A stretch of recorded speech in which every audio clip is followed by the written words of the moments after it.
Greetings, everyone.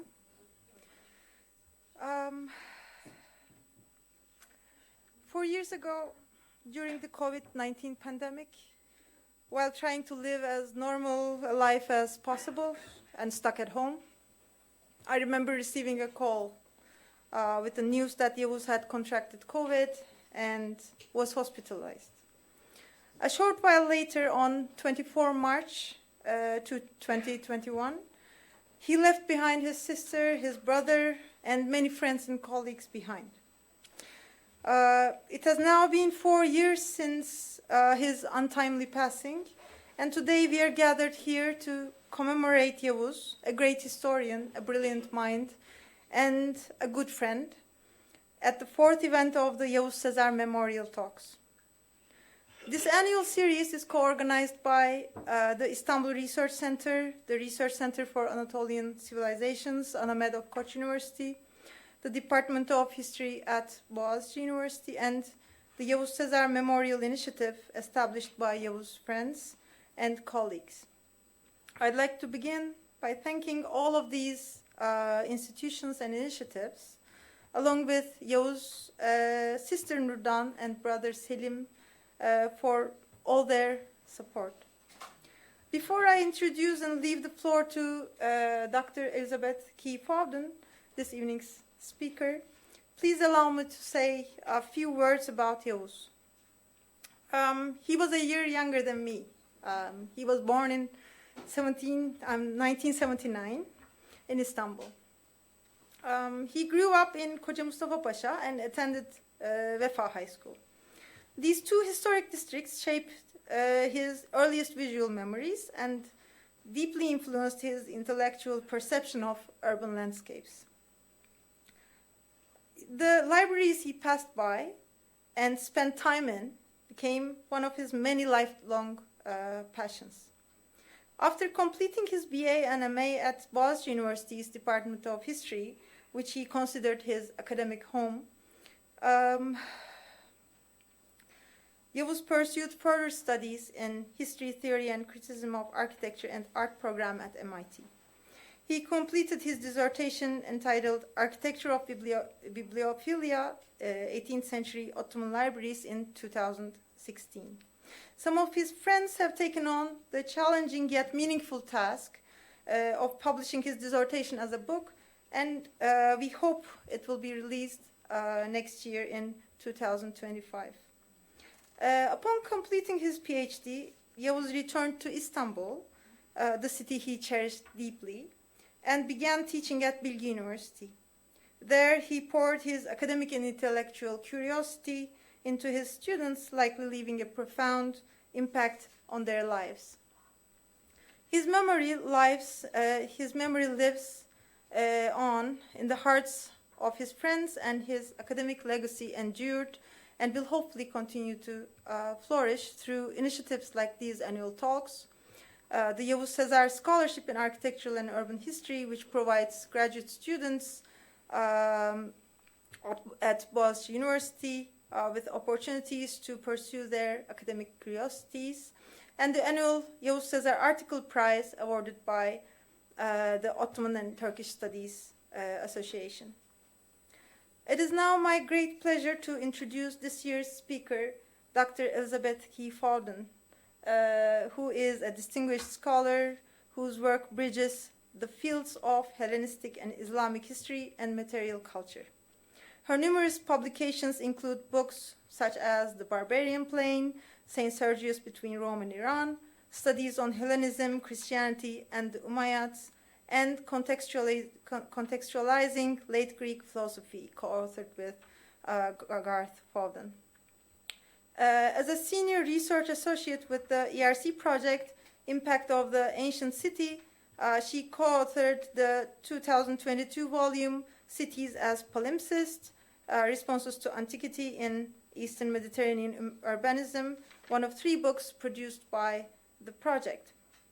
Her work, Bridging Greece and the Middle East at the University of Cambridge, has also included co-editing Jerusalem in Exile, Artists' Books by Kemal Bulatta, a catalogue of the 2020 exhibition celebrating a major Palestinian artist born in Jerusalem in 1942, and co-producing a short film about a Greek collector to accompany the 2023 Fitzwilliam Museum exhibition, Mediterranean Embroideries, created by Deniz Türker.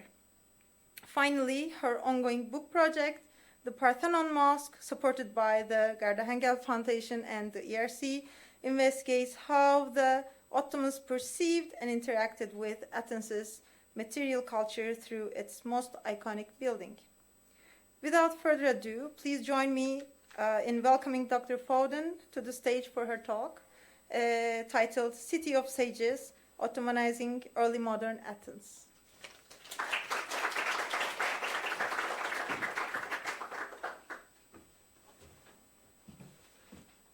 Thank you very much, Hilal. Thank you all for coming.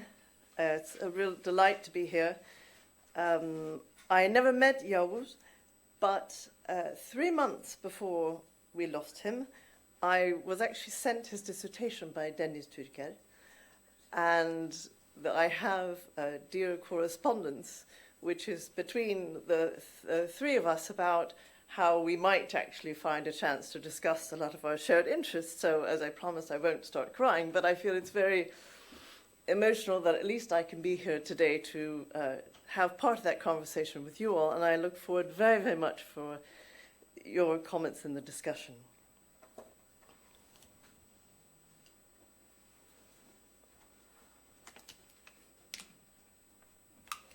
And just to say, if anyone has a tip about how I can get inside this building while I'm here before Sunday, I would like very much to go. It's been observed in some of your previous material about Yavuz in this talk that the presence of the Shahid Ali Pasha Library adjacent to the Vefa High School must have stimulated Yavuz's curiosity about the world of libraries. Some 300 years earlier, an learned mufti of Athens, one Mahmud Effendi, explained that his own study of Athens was stimulated by the old buildings still visible in his city. Athens was known as the Medinetul Hükema, city of sages, and Mahmud wanted to discover the stories of the ancient Athenians who might give guidance to today's learned men. Mahmud said it was something no one from the ulama of Athens had done before. He added that he had been encouraged to write his city's history by the Plato-like and Aristotle-like men in Istanbul.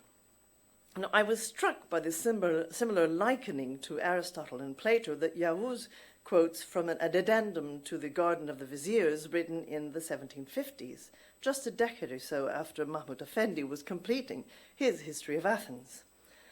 Only in the Garden of Viziers, it was our familiar Vefa bibliophile Shahid Ali Pasha who was likened to Aristotle. As it happens, the same Grand Vizier Ali Pasha played a significant role in the life of our Athenian mufti. On the 14th of July, 1715, the year by which Shahid or then Damat Ali Pasha had founded the Vefa Library, Mahmud Effendi was preaching a Friday sermon in Thebes, that is Istefe. Present was none other than the Grand Vizier Ali Pasha, who was in town to review his troops on his reconquest of the Morea by land. As Mahmud was preaching, news arrived that the Kapitan Pasha Chanum Hoja had taken the island of Tinos, the last Venetian possession in the Aegean. To commemorate this good fortune, Mahmud Effendi received gold coins and the command to follow the Grand Vizier to Nafplion, Anadolu, where Mahmud was made preacher at Damat Ali Pasha's endowed mosque.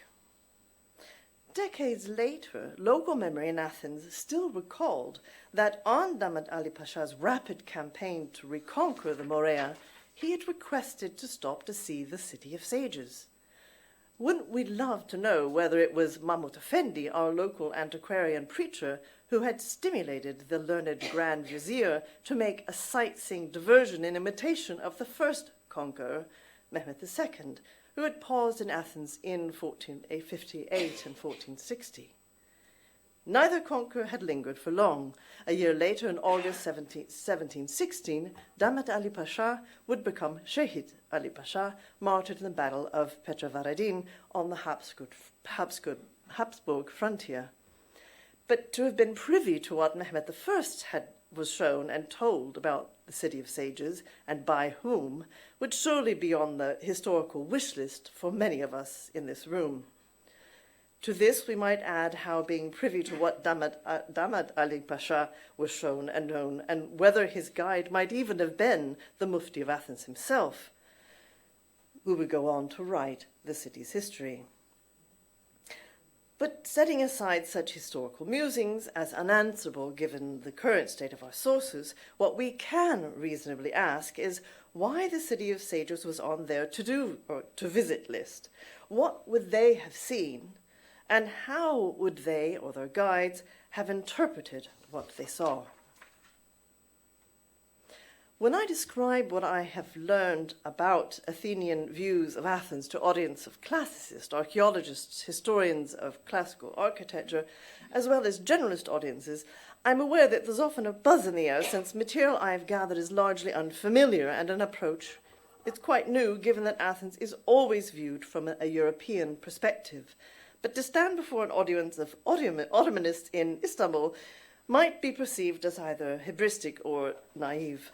I accepted the risk for two reasons. Above all, to learn from you, but perhaps also to engage you by the largely unexplored ingenuity of our three Ottoman describers of Athens, however familiar their mentalities and literary techniques may be to you.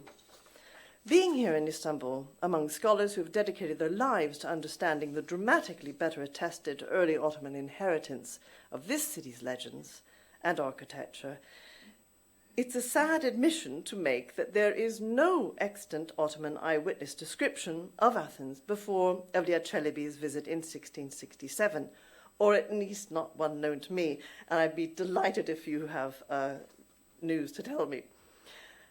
I have on occasion been told of new sources while giving a lecture, which is the reason we come to share our learning. It should be noted that Evliya's is by far the most detailed of our few descriptions that predate him in Latin, French, Italian, German, or Greek. Our two subsequent Ottoman descriptions are also among the most detailed in any language. Mahmud Effendi, our native Athenian scholar-jurist who wrote in the early decades of the 18th century, and Mehmet Hashim, a scribe who visited Athens in 1697, 130 years after Evliya Çelebi. All three were educated in Istanbul, where they had been associated with bureaucratic and religious circles, and all were familiar with that city's architecture and legends. All three employ a mix of autopsy and local knowledge in their descriptions of Athens.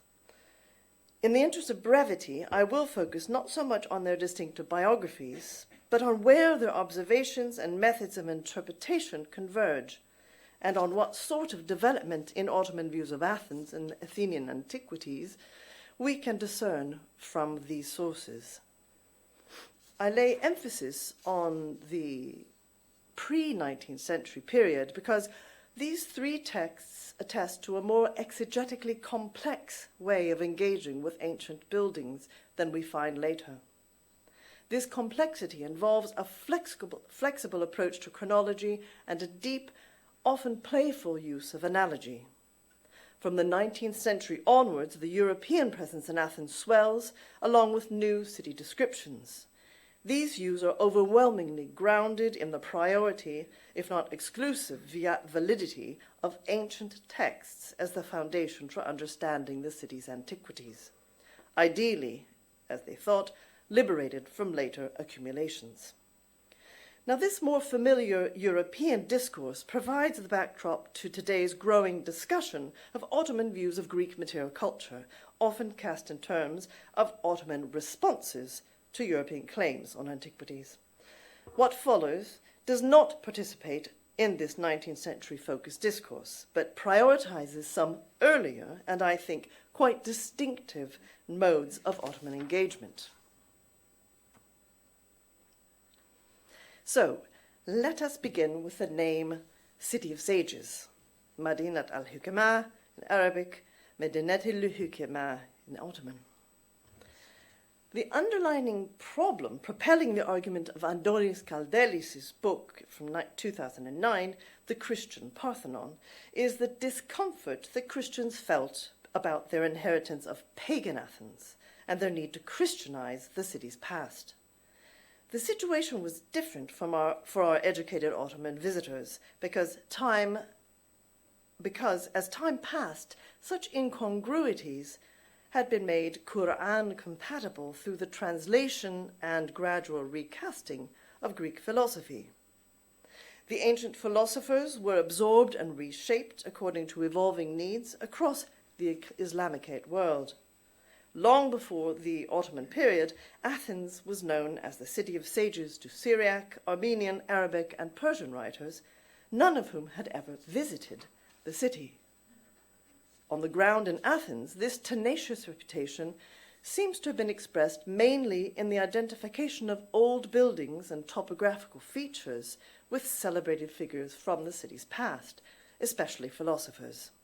For example, the 10th century geographer al-Masaudi mentions that the house of Aristotle is there, well known and venerated up to this day. By the 1460s, perhaps in time for Mehmet II's visit, a few of these links were recorded in an anonymous Greek text called The Theatres and Schools of Athens, a meager accumulation of names attached to buildings rather than a rich oral tradition of sites of memory, as you have for Istanbul. But the name City of Sages keeps appearing as a synonym for Athens in writers who never visited. Some mention it as the home to Plato or Socrates. A few that mention that the city contains ruins, or have heard that it contains ruins, and note its distance from Istanbul, Mecca, and other cities. Now, these bare measurements were, of course, implicit and tangible indicators of the Ottomanization of Athens, now located in relation to great Islamic cities in the East. We find such skeletal mention of Athens as home to the divine scholars and Greek philosophers in Nishanji Karamani Mehmet Pasha's Arabic History of the Ottoman Sultans, dated 1480. Piri Reis has noted that ancient buildings still stood on the citadel and along the road leading down to the harbour. A century later, the Ajaib writer Mustafa bin Ali and his younger contemporary, the Trabzon-born scribe Mehmet Ashik, had also heard that there were ruins in the City of Sages.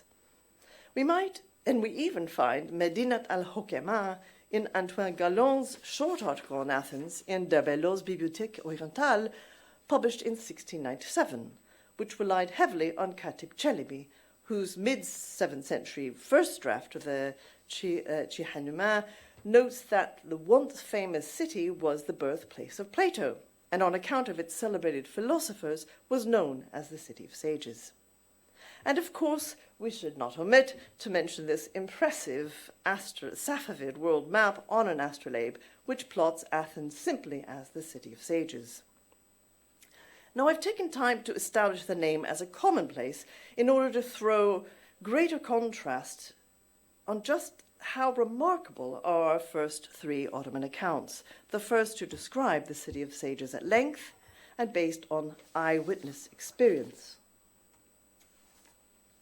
When Evliya visited Athens, it had been under Ottoman control for just over 200 years.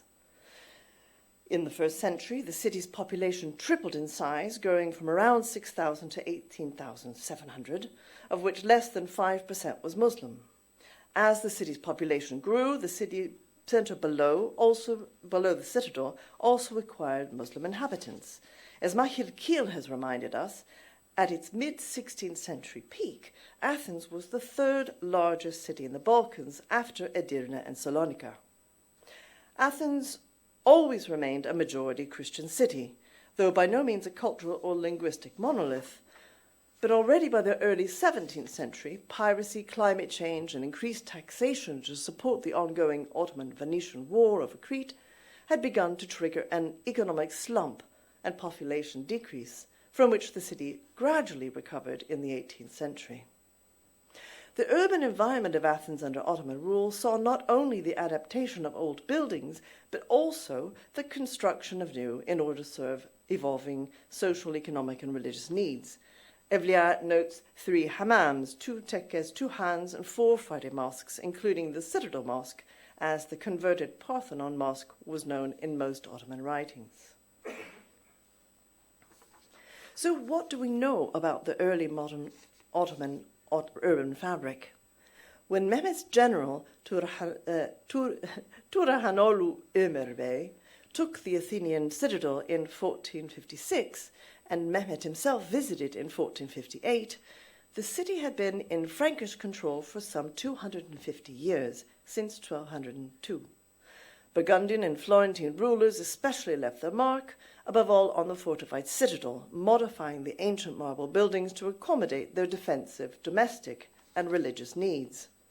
Adaptive reuse continued in Ottoman Athens, arguably preserving much of the city's ancient and medieval architecture. A Spaniard who visited Athens in 1593 as an Ottoman galley slave commented that in Europe, he commented on the many lifelike statues that were to be seen in the city, commenting that in Europe these would be sold for high prices, but the Turks, quote, deem them completely worthless because they do not permit the use of figures of any sort. Now, however open to discussion his blanket assessment of Ottoman views of images may be, his picture of Athens as a city full of statues is also borne out by later European visitors. In the discussion that follows, I'm going to focus on 2 prominent monuments described by all 3 Ottoman writers, the Tower of the Winds and the Acropolis, in order to inquire how each writer Ottomanizes what he encounters. So let's start with Evliya Çelebi, a well-known figure to you all, and here I may return to Yavuz, since he employs Evliya as a touchstone for aggregated knowledge and the power of likening. Evliya's Seyahatname, Yavuz writes, is a grand composition of geographical descriptions, historical narratives, numerous short stories, and ethnographic, linguistic, and aesthetic remarks. At once an extensive quasi-encyclopedic compilation in these fields, the Seyahatname is also Evliya's autobiography. And Yavuz adds that Evliya is so acute and enthusiastic an observer of a mass of architectural monuments and so attentive to differences of design features that he indeed shows the profile of an antiquarian. Indeed, Evliya devotes 7 folios to Athens and its environs. Evliya draws on a broad interpretive repertoire to create a description that is a complex and elusive response to ancient structures in continued use. He opens his description of Athens with its Quranic credentials, noting the city's foundation by Solomon and Belkis, then quickly weaving in Philip, Alexander, and the Greek sages. He explains that 7,000 Greek sages foregathered here, which is why the chroniclers of all nations refer to it as the abode of the city of the ancient sages. He explains the attraction, the healthy climate, and the city's appearance, he says, lofty in construction, mighty in population, full of marvels and wonders and artful things. He homes in on the effect of these fine arts and wonders on those who see them. Visitors are amazed at the city's decorated artworks, he says, carved out of white marble. So the Evlian marbles, so to speak, are not only the marble sculptures of the Parthenon, which he does indeed describe, but also the material itself that attracts his attention. And not only the carved marble buildings amaze him, but also the natural caves in the citadel's flanks where the smell of sulfur and arsenic lingers from the philosopher's alchemical experience. And you can see some of these caves. I don't know if I have a pointer, but you can see some caves at the base of the citadel there in what's a near contemporary description. So in those days, Evliya explains, the sages who came to this city took up residence in these caves, where they taught classes and held learned discussions. They knew all the occult sciences and perfected all branches of knowledge. That is why some chroniclers of old called Athens the city of the Ishraqiyun, that is, the illuminationist philosophers following Suhrawardi, or he means the Platonists, and the city of the Misha'iyun, that is, the Peripatetics, so the Aristotelians. There were sages, he goes on, that day and night were in wordless communication with the sages of Baghdad. This is a strange and marvelous mystery, he says, for the distance between Baghdad and Athens, apart from the sea, is a 5-month journey. It seems as though they spoke with the language of the heart rather than the tongue, surpassing the limits of ordinary conversation. Truly, it is a miracle akin to the breath of the Messiah. Now, this passage is a masterpiece of anachronization and synchronization. Evliya Çelebi could imagine the sages of classical Athens and Golden Age Baghdad in conversation because he understood all of them as an educated Ottoman's cultural ancestors. And then again, for Evliya, one deft trans-historical pairing is never enough. He augments it with a flourish, alluding to the miracle described in Surah 3:9, in which Jesus breathes life into a clay bird, an evocative Quranic vignette that would naturally come to mind when confronted with a city as full of lifelike statues as 17th century Athens. The philosophers follow Evliya across his city tour. Entering the citadel, he notes that just inside the gate are the classrooms of all the philosophers, the physicians and sages. This is a delightful confirmation of an enduring local identification noted in the aforementioned mid-15th century theatres and schools of Athens, and also by several near-contemporary European visitors, as well as Mahmud Effendi, as we will see half a century later. Inside the Citadel Mosque, Evliya is told about divine Plato's hanging lamp that once hung there, and he sees for himself 6 slender colonnettes of white marble upon which the master carver has made a white marble throne for Plato the divine that dazzles the eye and amazes the mind of anyone trained in the science of architecture. Now, Plato reappears in several of the names by which Evliya recalls the Citadel Mosque in other parts of the Seyahatname. He calls it Plato's School and the Church of Divine Plato. Evliya not only sees traces of the philosophers everywhere, he also gapes awestruck at the figural art on the Citadel Mosque and recalls it multiple times later on as the gold standard for which he describes the embroidery-like architectural decoration across the Ottoman world and beyond. Such comparison is a potent Evliyan technique, as Çiğdem Kafişoğlu has pointed out. Seeing the apse mosaic in the Parthenon makes him think of the Dome of the Rock in Jerusalem. The relief carving sends his mind to Hagia Sophia and Byblos. He also employs another, more intertextual technique to knit Athenian monuments even more firmly into Islamic legend and history. When describing the missing dome that he expects in the Citadel Mosque, he includes the building among the list of famous ancient buildings whose arches or domes fell on the occasion of the Prophet's birth, citing Ibn Ishaq as his authority. We find another ingenious maneuver in Evliya's treatment of the Tower of the Winds. It is, he says, a gathering place of sages, known as Plato's tent, Chadir. He describes at length the marble octagon's figural images of winds on the outside and 12 constellations of the zodiac on the inside of what he calls its pyramidal dome.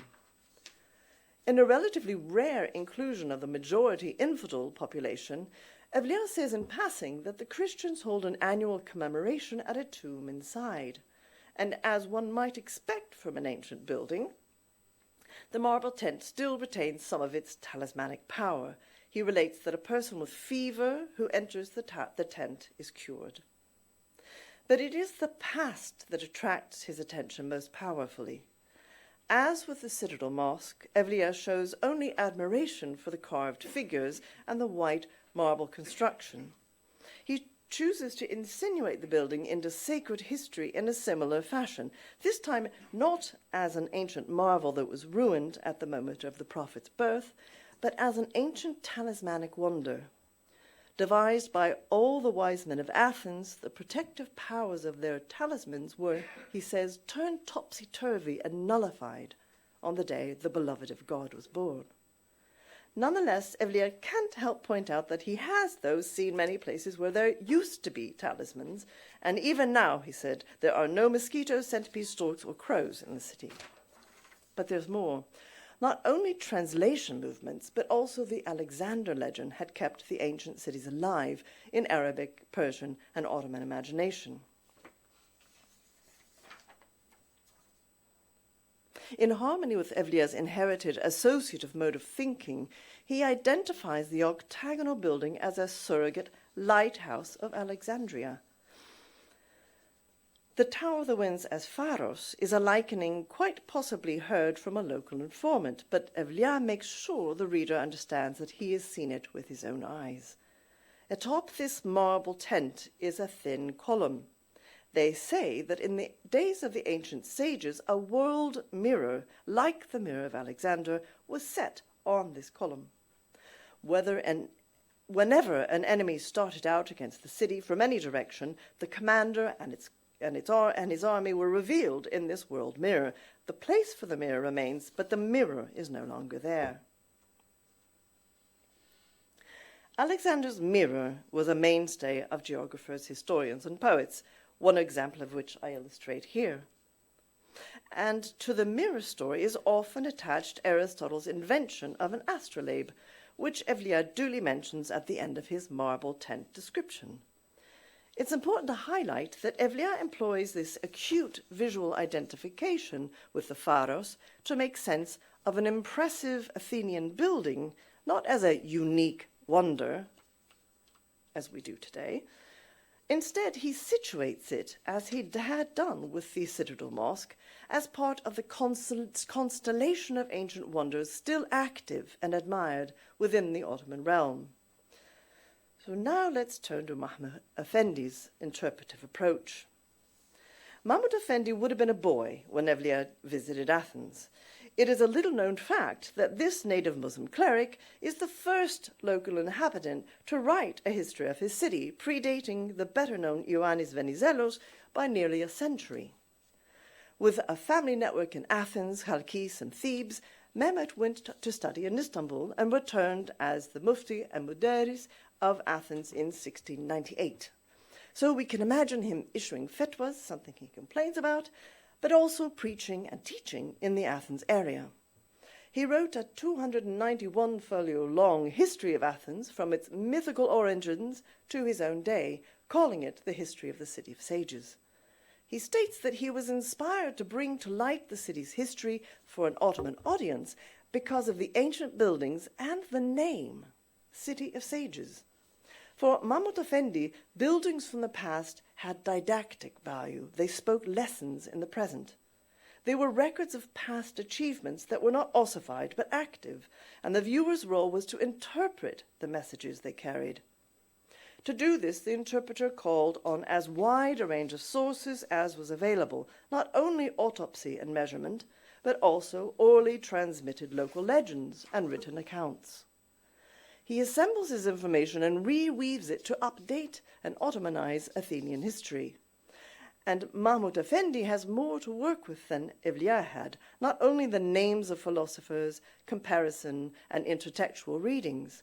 Mahmud also consulted writings in ancient Greek and Latin, as well as what he calls Frankish languages, all conveyed to him in collaboration with two local Christian clerics. Mahmud does not abandon a more traditional ajaib framing. Instead, he joins Solomon and his jinn to his newly discovered ancient Greek mythological and historical figures. With this very brief introduction, let us now return to the Tower of the Winds.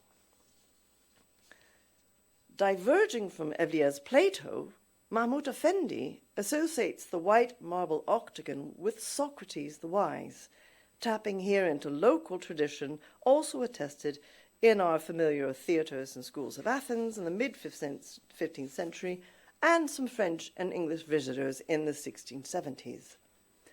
Like Evliya, Mahmud refers to the roof as a dome, but instead of Alexander's world mirror, he states that a statue of a stork once stood at the building's apex.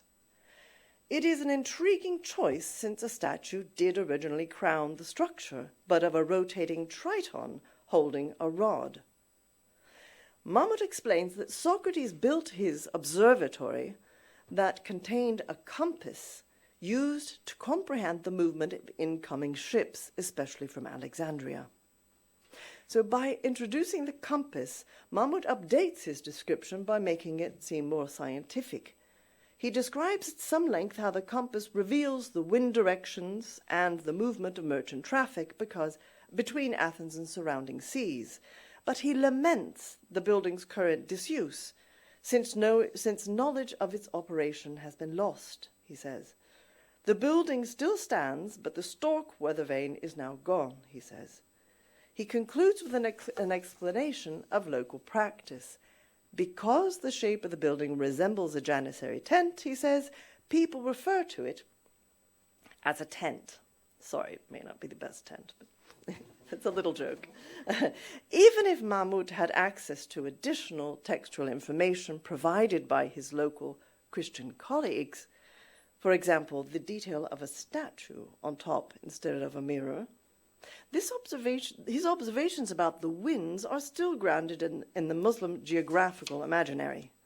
What is especially striking about Mahmud's method is the integration of autopsy with philology and his elision of ancient and modern conditions in order to explain a building's history and function in contemporary Ottoman terms. His treatment of the city's most impressive building, the Citadel Mosque, applies a similar selective use of tradition, observation, and texts.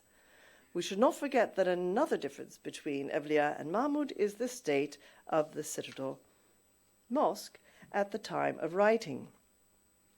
The more or less intact Parthenon that Evliya visited as a mosque and Mahmud knew from his texts had been gutted by the Venetian bombardment of 1687. Evliya saw an active mosque that had taken over the building's use as a church some 200 years earlier, its sculptures and paintings more or less intact. Mahmud saw a gaping ruin with fragments of sculpture on the ground or still attached on the battered structure. Now, this drawing by William Pars from his visit in 1764 is our earliest view of the second mosque that does not try to sweep away post-classical accretions. The new prayer hall was built of rubble and oriented on Mecca, even as it was overshadowed by the still impressive ruins. The second Parthenon mosque was not described by Mahmud Effendi. His interest was in the intact ancient temple described by his sources. Mahmud Effendi's 10-page description of the great temple on the Acropolis is a showcase of the interpretive modes he used in order to integrate the building and its function into an Ottoman understanding of architecture, society, and sanctity. Mahmud imagines Phidias's famous chryselephantine statue through the visual expectations of Muslim depictions of ancient idols. He conveys the sanctity of this great temple by casting it as a pilgrimage site on par with Jerusalem. And he evokes Mecca and Medina by elusively incorporating them into his narration of the annual Panathenaic festival, which was focused on the Acropolis.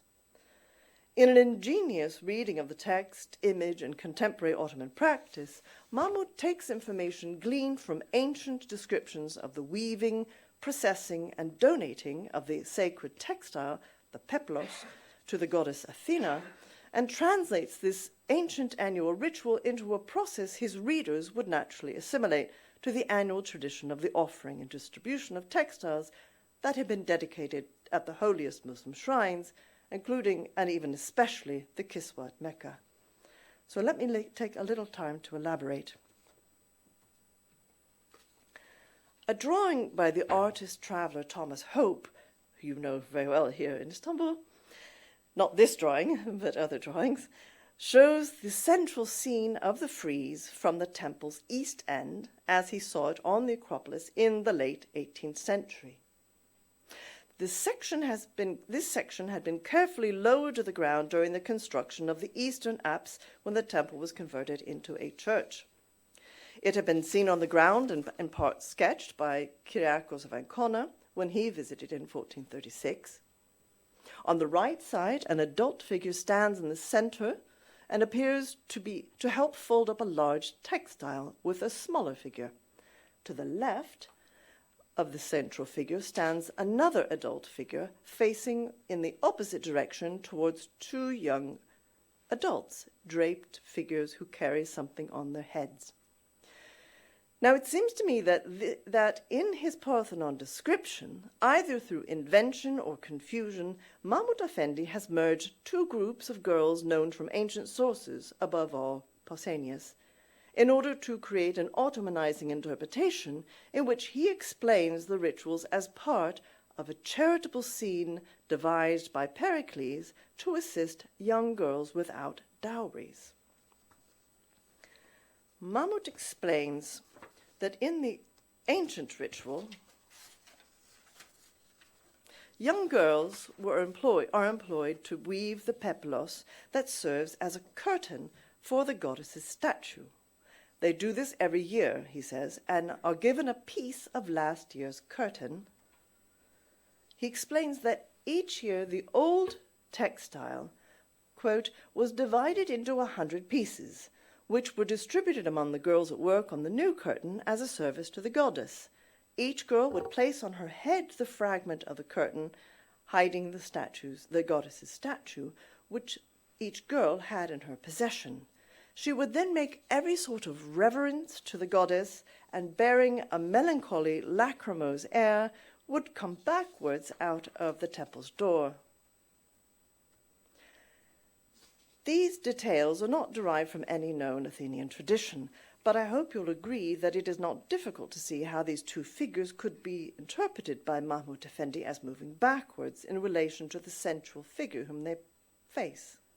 And might not the peculiar detail of the two girls placing a piece of the curtain on their heads and walking backwards in a well-known gesture of reverence be the product of Mahmud Effendi's reading of ancient accounts, together with what he saw with his own eyes of this sculpture, preserved and visible in his own day on the citadel?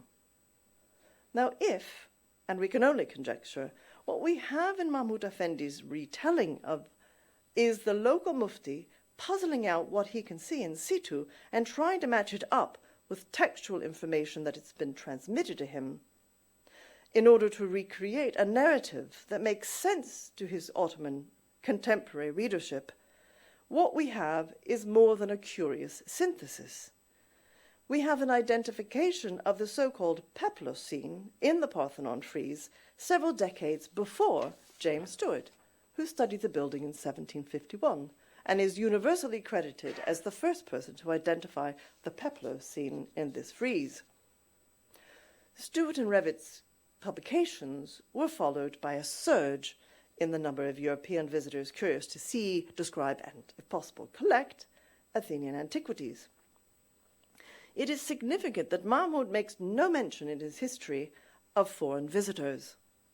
Our third Ottoman witness does, and it is to Mehmet Hashim that we now turn. Now here I would like to express my thanks to Mahir Keel, in whose learned footnotes I first encountered Mehmet Hashim, and also to Ilias Kolavos for his enthusiasm in reading and discussing the Paris manuscript with me, and now the very new recent edition of two manuscripts here in Turkey. A generation after Mahmud Effendi comes our third city description, this one by the scribe Mehmet Hashim, who visited Athens in 1797, close to Thomas Hope's visit. It is Mehmet Hashim who recorded the local memory of Damat Ali Pasha's visit to the city of sages during his reconquest of Morea. Mehmet Hashim is a madrasa-educated traveler with his ear to the ground. His work, The Customs of Ottoman Lands, devotes 5 folios to Athens. In short, it is short, but it's dense with intriguing new information, a flatter, more reporter-like description of what he picked up. Less exegesis and more gossip. He allows us the rare opportunity to cross-check accounts by our Ottoman and our European viewers. Generally speaking, it's striking how little overlap we find between Ottoman and European descriptions of Athens, as if they and their local informants operated in parallel universes. Or at least this is how both sides seems to have preferred to represent their encounter with Athens. There are signs that Mehmet Hashim straddles the more mythosynthetic mentality typical of Evliya and Mahmud, on the one hand, and on the other the more bureaucratic, distanced approach to antiquities that emerges from the 19th century Ottoman responses to Europeans. Mehmet uses the generic word dair, monastery, to identify the citadel mosque, possibly tapping into a less educated local tradition or perhaps a more bureaucratic one. But then he throws in a delightful example of the comparative strategy, juxtaposing the wondrous marble sculptures visible on the dair with those in the Hippodrome in Istanbul. Presumably he's thinking about the carved base of the obelisk of Theodosius.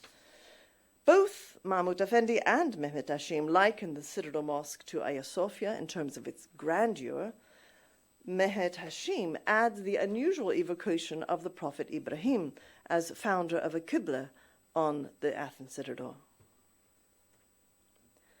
Not just on the citadel, but in the lower town too, Mehmet Hashim does fall back on the language of wonders and oddities. Take his description of the Tower of the Winds, whose marvelous figural sculptures he explains as signs for predicting the appropriate winds for harvesting and threshing. But he soon drops this more traditional ajaib framing. He still knows the building as the tent tekke, but it has lost its earlier association with either Plato or Socrates and has gained dervish inhabitants and their sheikh called Ahmad Baba. Mehmed even claims to have intended a zikr there. He records that the building had been handed over for use to the Helvetia by a sultanic grant, an extraordinary detail that challenges the long-standing but suspected identification of the tekke, mainly by Europeans, with the Mevlevis. That's, of course, what they were familiar with. The comment also fills in the gap between Mahmud Effendi, who says the building was abandoned, probably as late as the 1730s, and the aforementioned James Stewart, the architect who describes his encounter with the sheikh in 1751. And there's more. Mehmet Hashim treats us to a rare instance of a Muslim description of a local Muslim response to foreign interest in Athenian architecture. He relays the story he heard about an English aristocrat who had requested from the sheikh that he be allowed to dig below the floor and remove the earth in order to find a large inscription and source of good quality water that the Englishman believed he would find there. Now, the word that Mehmet uses for the water supply is ayasma, a holy spring derived from Greek ayesma. According to Mehmet Hashim's account, the sheikh and his dervishes both accepted. Both inscription and holy spring were discovered, and afterwards a new wooden floor was built for the dervish prayer room. This report, by and large, confirms what we know from Stewart's own account, that he suspected the building had housed a water clock from his ancient sources and received permission from Sheikh Mustafa to clear away 2,700 cubic meters of accumulated stone and dirt found inside the building.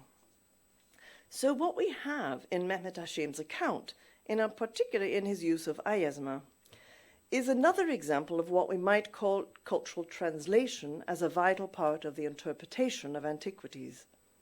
Was it Stewart's perceptive idea to explain the much sought-after water source as an ayasma in order to persuade the sheikh to allow him to excavate? Or was it perhaps his fixer's idea? Or was it through the process of remembering the story that locals had introduced the ayasma as they elaborated on the Englishman's explanation that he wanted to find a water source under a mysterious ancient building, then used for dervish gatherings.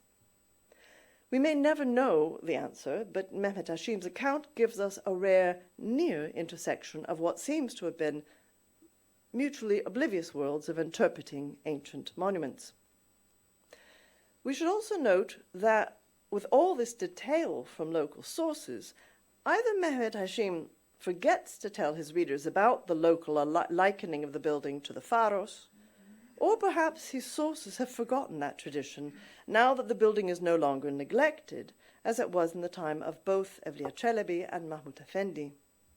It is possible to discern connections and disjunctions in our three descriptions of the city of sages.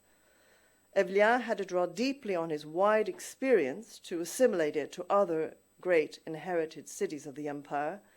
He dilated on the philosophers and Islamic myth-historical traditions in order to Ottomanize the city. Mahmud could add to this his access to non-Muslim texts, which he would marry with Ottoman practice and expectation to create of Athens a didactic microcosm.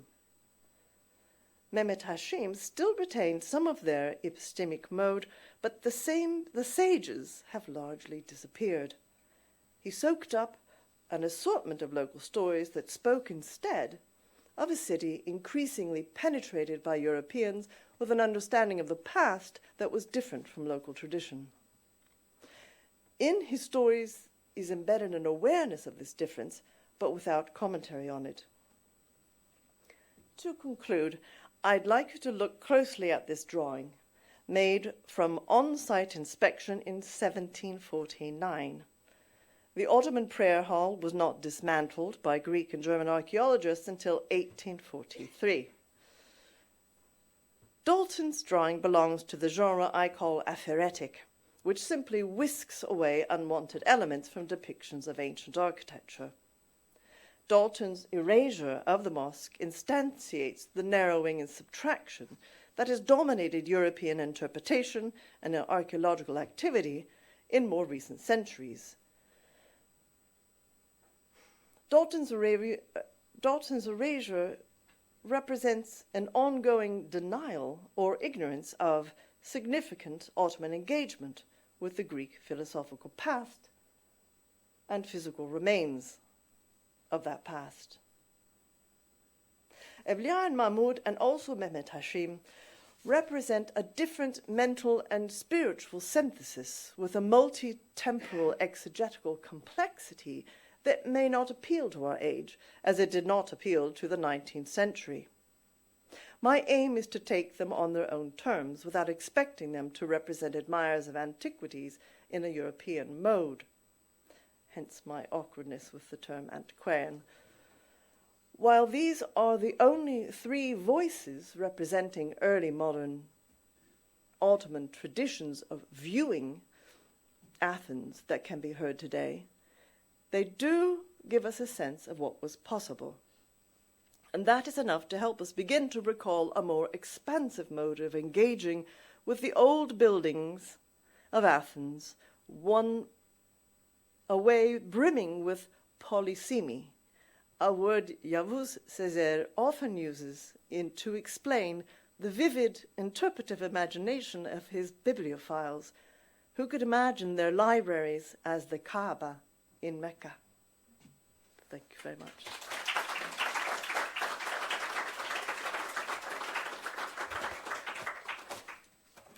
Well, thank you very much, Elizabeth, for this wonderful, thought-provoking talk, presentation. Should I stay here or where? I don't know. Probably here. Is it okay? Should I sit? Or yeah, okay. Would you like to Want stay me to there? sit? Okay, I don't I'll know. stand. Just sit. You're so. I'd like to open the floor to questions, but taking advantage of my position here, I'd like to ask the first question, if you allow me. When hearing Mehmet Hashim's descriptions and his engagement in local stories, I was immediately reminded of a nearly concurrent instance during the French invasion of Egypt. Not in Athens, but in Egypt. I'm sorry. Is it okay? When the French confiscated a sarcophagus that was believed to be Alexander's tomb, and it was placed in the Athens mosque's courtyard, and the people of Alexandria revered it.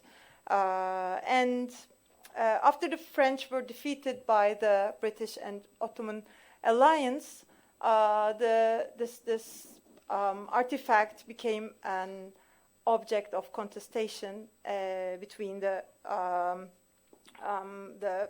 British Grand Admiral Küçük Hüseyin Pasha and British General Halley Hutchinson. And after prolonged negotiations, the British claimed the sarcophagus, and then before it was transported to Britain, Hussein and a group of his men went to the ship that would transport this item, and they visited the sarcophagus, and they paid their respects, and they even kissed the stone.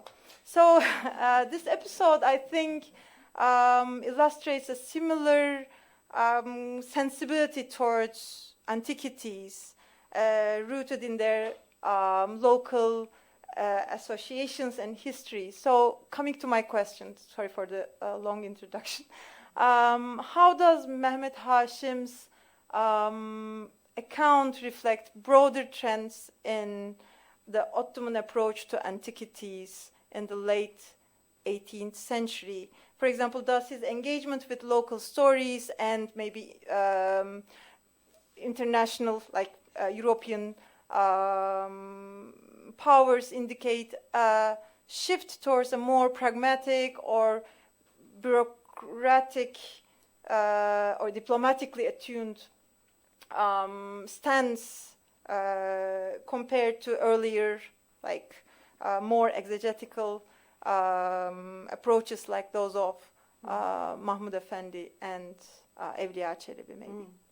No, it's an incredibly interesting scholarly area of research, and the reason why, and it's a wonderful example that you chose, but the reason why I think it's terribly important from the very start that I've been working on this book, which is now in process for 10 years, getting more and more rich, is that, well, I mean, I've realized more and more that I think that someone like Mehmet Hashim, who is only very recently coming to light, and we need many, many people to work on it because it's an amazing text, is that he, as I said, I think he actually is on a cusp. That is, that very late 18th century is a cusp time. It is a time, and of course it's not going to be the same everywhere in the empire, but it is a time where there's a greater admitting of awareness of rival claims, and there might, because I say this admitting because I'm suspecting increasingly that these, well, I say they're sort of mutually oblivious or mutually ignoring. I think that these narratives of both Ottoman figures before the late 18th century and various European people are actually very deliberately ignoring each other, if they even came into contact. And that is a vital question. The more and more evidence we can find of real contact and discussion is terribly important. And so when someone like Mehmet Efendi, who's local, he has access to all the local knowledge, he also has these two Christian colleagues who were supposedly translating for him, and we think, wow, this is really amazing. It's very interesting that he just mentions them in passing. You know, he's not going to include them in his ulama. I mean, they aren't part of his learned circle. They're respected as wise men, but they are from another tradition, and they were sources for him, really. So someone like, but Mehmet Efendi is very important because he is a local figure, whereas someone like Hashim, he's passing through, and so he's picking up information from anyone, and so he's there at a time when you can't ignore these people who are coming and having divergent views. You can't ignore them.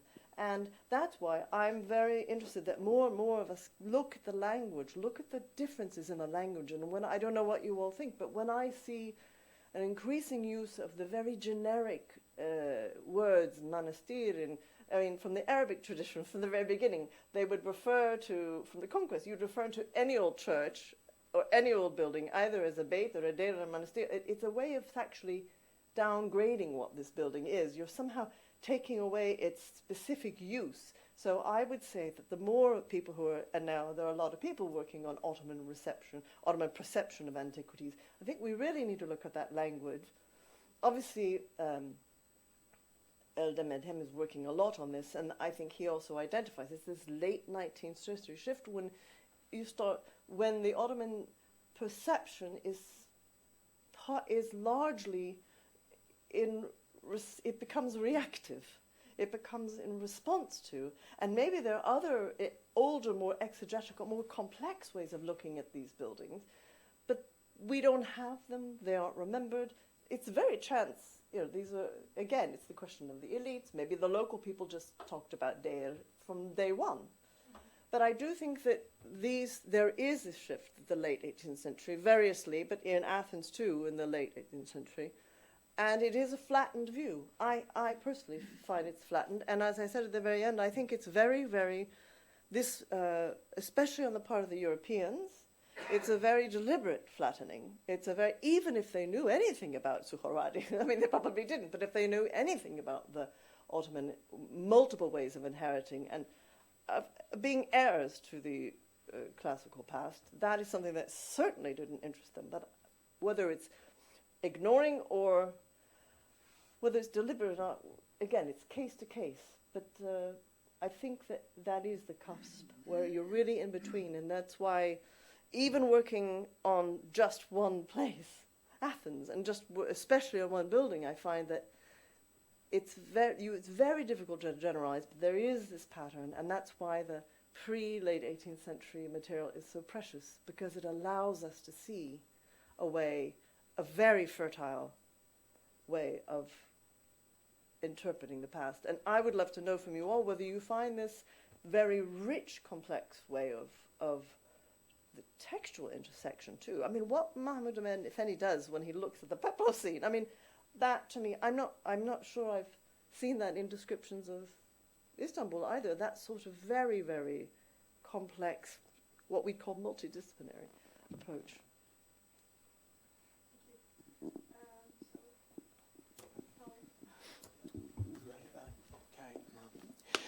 Well, thank you very much for this fascinating presentation. I come, in my background, just to tell you, I'm from Italy, from Rome. In my high school, we were always told that the Ottomans destroyed the Parthenon, that the only reference to, and it's not true, the Venetians did it.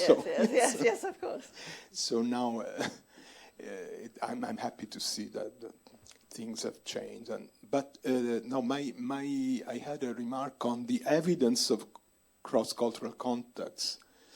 You mentioned Mahmoud Effendi in touch with Christian clerics. Were they, by any chance, the Capuchins, based in the monument next to the Koragic monument?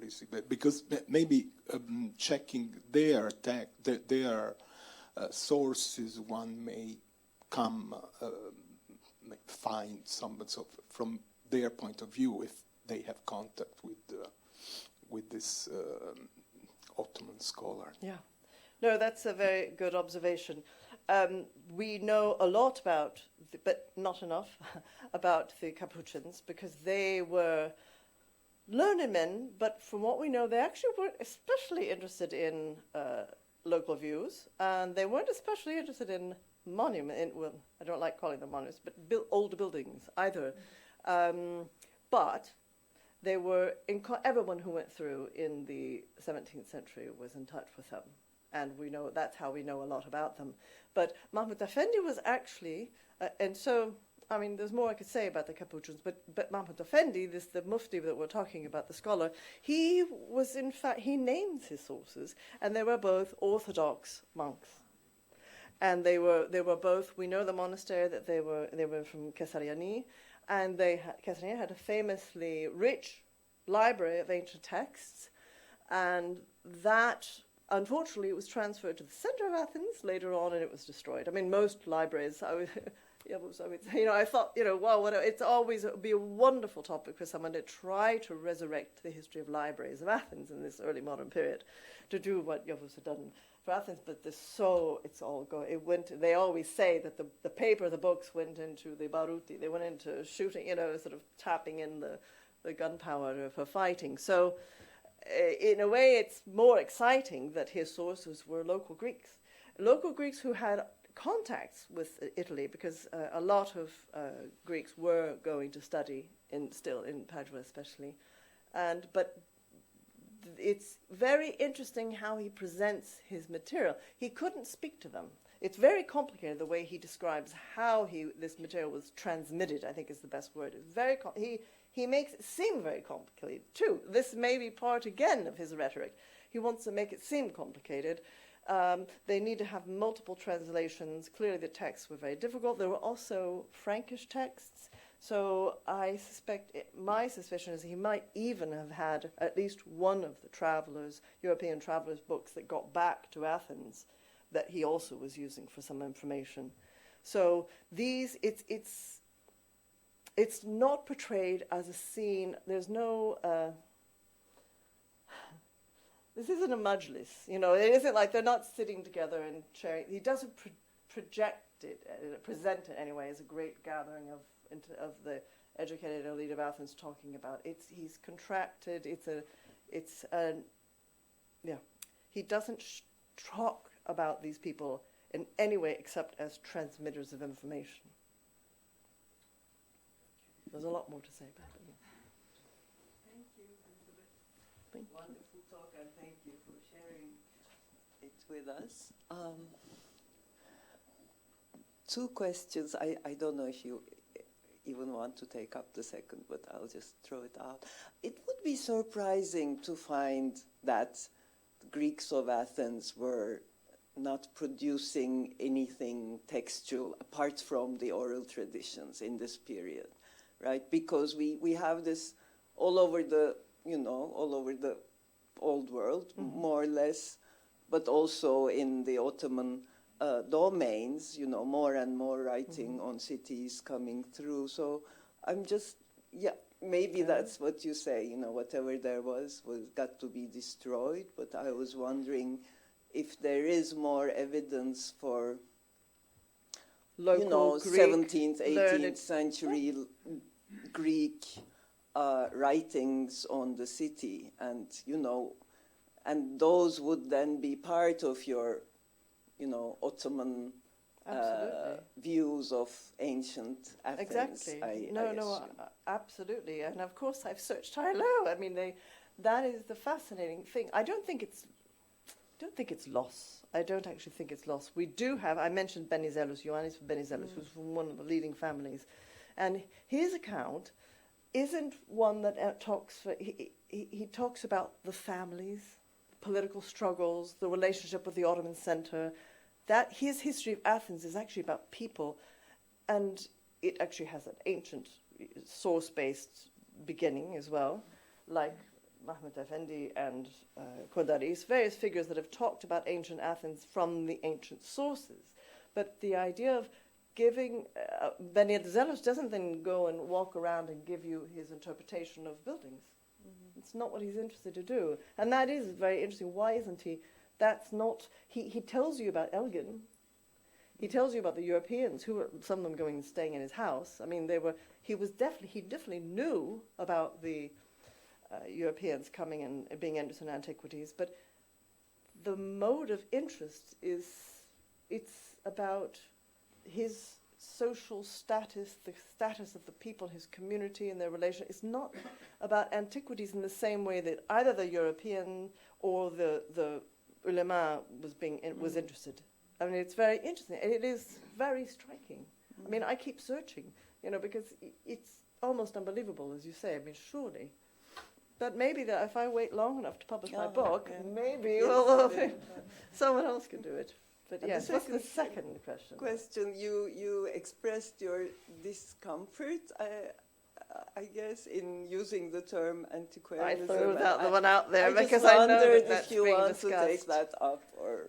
No, I mean I would, because it's something that I'm sure that many of us would be interested to talk about. Well, I could hear your views. I mean, I just would love it if we could find. It's a useful device for scholars if we want to say, as the wonderful recent article on Baalbek, if we want to talk about Ottoman antiquarianism and pitch it to Renaissance antiquity. Which journal was it in?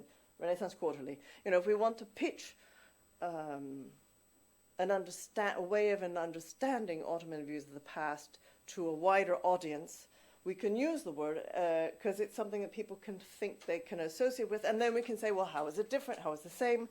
I'm just, as Günther knows, because we talk about words a lot, I'm always wary of words that people say, oh yes, I know that. So people stop thinking and worrying because they think they know what we're talking about. I think it's too safe, too common a word now to use it because it just takes the curiosity and difficulty out of things. It takes if we're finding that there are a lot of, like that wonderful new Dönem article that just came out with, unfortunately he's not here today, but Samet Burak's new article, marvelous. Obviously there's a lot of many new researchers, and I think maybe you have a student working on Ottoman antiquarianism. Mm-hmm. Yeah, and maybe he's here. I don't know. Okay. I think it's useful, but we have to do it very carefully because we don't want to fall into this. I mean, anyone studying Islamic art, we know we don't want to fall into these patterns of casting, projecting. Rather, we need to read from the sources upwards, I think, or from the sources downward. I really believe my various Ottoman collaborators, they know that I really believe in going over and over on the sort of the vocabulary and the changes in the vocabulary and how, even in one instance, I really don't translate Kadim as ancient. I think it's quite safe, at least to begin with, to call old. And because if we project ideas of antiquity or monuments is another word, I actually said monument, but I just try, just as a sort of exercise, to try to use the most neutral word, because so we don't, all of us are capable of projecting backwards, forwards, sideways, and so I just try to use, I think that's basically the fundamental reason I worry about using antiquarianism, because it seems easy and confusing for people who are coming into it. But also, I would just love to, of course, that's the whole belting problem too, which we all know about, but it's good to try to use the language that was used by the sources we're reading. And I don't know if there's an Ottoman equivalent to the word antiquarianism. So that's why I have allergies to certain words, and I just think it's better to... But I did toss that one out there in case anyone else had a... Because there's a lot of very exciting work on all these questions, and the multiple antiquities, and how also they're parsed. The whole question of periodization. I very deliberately talked about medieval as well as classical, because people were dividing up old in different ways. Thank you. Thank you all. Thank you so much. I want any problems, any disagreement, or any new texts. Thank you for your exciting Sorry, talk. that's not that wasn't a problem or disagreement, but Thank you for your exciting and really illuminating talk. My questions focus on the possibility of comparing Athens with other Ottoman urban centers and the historical imagination of the city among Ottoman historians. The first question is about Mehmet II. Mehmet, who terminated the Despotate of Morea by capturing Athens in the 15th century, also sees Trabzon, the current Trabzon, from the Komnenians as a part of a similar kind of political trajectory. Constantinople, Trebizond, and Athens are often referenced together in medallions, engravings, and paintings produced during his reign. Could Athens have undergone a similar kind of urban transformation comparable to Istanbul, or especially Trabzon during this period. In this case, comparing several sites in Athens to Hagia Sophia can become more meaningful because these two cities, Istanbul and Trabzon, possess structures called Hagia Sophia, meaning holy wisdom. And if so, what kinds of similarities and differences can we identify in terms of urban layout and structures between these cities? And the second question pertains to the perception of Athens among Ottoman intellectuals in the early modern period. Many Ottoman writers, as you mentioned in your talk, including Evliya Çelebi, visited Morea and Athens. Mm-hmm. It seems that their portrayal reflects a kind of a multi-faceted perspective shaped by diverse legends and scattered epics, particularly in the late 17th century. Besides them, Ottoman historians, whether they actually visited the city or not, can help us grasp, I think, in making the Ottoman imagination of Athens, particularly during the campaign to capture Crete. Unlike intellectuals, other intellectuals, historians like Raşid Efendi, Abdurrahman Abdi Pasha, Silahtar Mehmed Ağa, or Raşid Efendi in the 17th and 18th centuries can perhaps reveal a more unified and very clearly framed imagination of Athens among Ottoman writers when the Ottoman army was marching on Crete from the city of sages, or it was under really a significant threat by the Venetian forces. Sorry, the last thing you said before the Venetian post? A couple of decades later, I mean. No, just now, what did you say about the Venetian fort? Before it was, which period? In the late 17th century, I mean during the Wars of Holy Alliance. Oh, okay, so that's a lot of very useful questioning. What I would say, I'll pick up the challenge that obviously we have to compare Athens with other places, absolutely. And one thing that Evliya, if we're going to go back to Evliya, one thing that it's very interesting, if you just look at him, when he talks about Greek cities, it's mainly Greek cities in Morea. Oh, sorry. It's mainly Greek cities in Morea, but also Greek cities across the empire. He does always try to bring out any figures he's heard about, Greek figures, and fuse them with figures from the Islamic tradition. This is one of his tactics, to try to weave these things together. And so you could say that that's one practice that we find him using across. So he's trying to see, he's not separating out Athens, he's trying to see how Athens fits in. And that's a really important technique he has, and very significant. I think we should never exactly correct anything he says. I think that it's really important not to correct it, leave it what he says. So when he says, the amazing Dan Koth translation, I mean, he actually doesn't translate the philosophers of Baghdad. He translates it as Babylon, because he tries to correct Evliya to get the right chronology. You see? And so that's an example of how, but Evliya's associative way of thinking, he wants to bring together the Golden Age Baghdad and Athens together. So it's transhistorical in a way that we find awkward, but you have to stay with his way of thinking. So I totally agree that you have to see all these places together.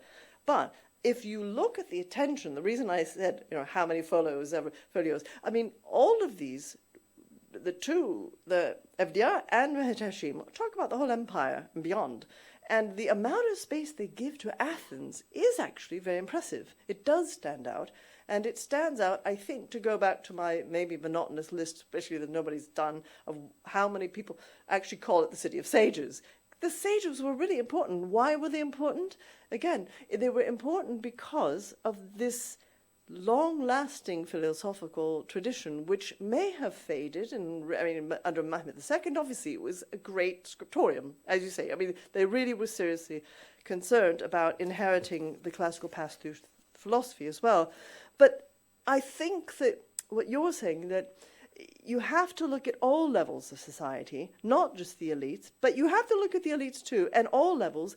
Something like the City of Sages shows us that it trickled down. The importance of inheriting the classical past in all these ways actually trickle down to a very wide common level. And so Athens, on the one hand, you should be comparing it with Trabzon or wherever, or other great cities, and people should do this work, but it's very interesting to see why Athens was exceptional, because I actually, however much I don't want it to be, I actually think Athens was exceptional because of this glorious past that was translated and remembered. So that's a partial response to the various things. If you want to pick out something more that I've not touched on, but I think it's terribly important, you're right, to have Athens must be seen as one of many, but with the differences acknowledged. Thank you. Thank you.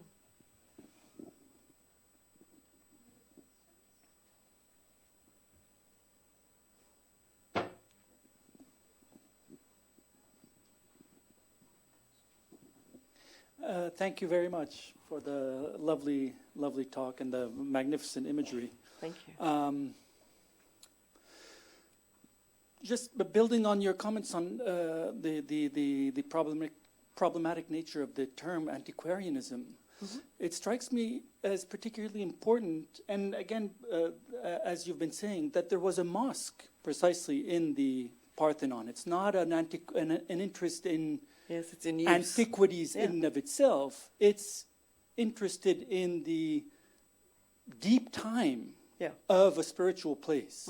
And I think that strikes me as particularly important in the case of Athens, in the case of the Acropolis or the Parthenon, and other places of similar nature maybe, but unlike yet other places of a different nature which do not have that deep, spiritual presence in the present. Yeah. Thank you. No, that's a very important observation. And again, it goes back to the time when these things are happening, because when these are lived-in spaces, I mean, the very fact that people were able to take sculptures away, it was because the Venetians had managed to have they hit the right spot and they blew it all up, that there was a long period when there was a little masjid inside, but it wasn't. It was available because it was no longer a living space in the same way as it had been. I mean, it continued to be used in that way. But I think that practice of apheresis, the practice of taking away, is actually an important thing to remember with antiquarianism. And you're right, I don't know, this is something to think about, that to think about the way in which the European antiquaries, the way in which they also distanced and extracted. This process of extraction is a very interesting part of antiquarianism, and thinking away. Kyriakos of Ancona is a big practitioner of this. I mean, his drawings of Athens are simply as if it's a pristine temple. You don't see anything. I mean, it was an active Catholic church when he saw it. So there is an antiquarian practice of apheresis that is definitely something worth thinking about in the Ottoman context as well. And so that's really, it's very, very helpful. And I think that this practice of whisking away and this discomfort with the accumulation, it would be interesting to ask to what extent we do find that increasing from the 19th century onward. I think it probably is. This is why I think it's so precious. I mean, you all have such wonderful material for earlier periods in Istanbul than we have so far. I'm really expecting to find more. But I think that's a really, really good point, to combine apheresis, so this extraction, with thinking as an antiquarian. Because, you know, if you think of... Mahmud was doing this extraordinary act of reimagining things when he was up there looking at this emptied place, which had a mosque in it. But Evliya, reading Evliya, you're very common, because he has a different way of, they don't periodize like we do, right? He has actually, you can see very commonly, he's not interested even in saying whether it's Christian or pagan, or it's pre-Islamic. And that's a very important part of thinking about antiquarianism too, is periodization, chronology, so it's not just this whisking away because it's ugly or in the way, but it's also, how do you parse time, especially if your way of thinking doesn't need these boxes, if your way of thinking is trans-historical. That's why these terms anachronic and synchronic are useful as well, because we have to get used to that way of thinking again in order to try to understand the material. No, thanks very much. So, thank you very much. And Thank you all. Thanks very much.